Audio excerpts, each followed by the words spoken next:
Linkage isomerism. जैसा कि नाम से पता चल रहा है कि जो सेंट्रल मेटल एटम के साथ जो बॉन्डिंग होगी या लिंकेज होगा, that will be different in the different compounds. So let us take this example. Suppose we have cobalt NH3 NO2. Okay, so you see this NO2, this is called a ambidentate ligand.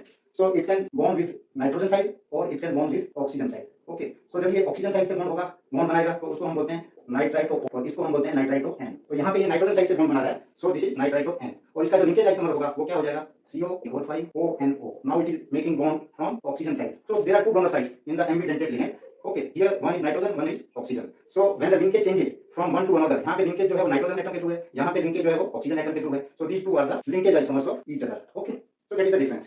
तो जब भी हमारा ambidentate ligand present होगा तो that will show the linkage isomerism। इसका दूसरा example है SCN and NCS। Okay, जब ये सल्फर साइड से मेटल से बॉन्डिंग करेगा, यानी जो lone pair will be given by the sulphur atom, then it is called thiocyanate S। और जब नाइट्रोजन साइड से बॉन्डिंग करेगा मेटल के साथ, then it is called thiocyanate N। Okay, because thiocyanate N because it is bonding from nitrogen donor side, or thiocyanate S because it is making bonding with the donor side of sulfur. So it has two donor sides, that is sulfur and nitrogen. Similarly, NO2 has two donor sides, that is nitrogen and oxygen. So this linkage isomerism arises only when we have ambidentate ligand having two donor sides.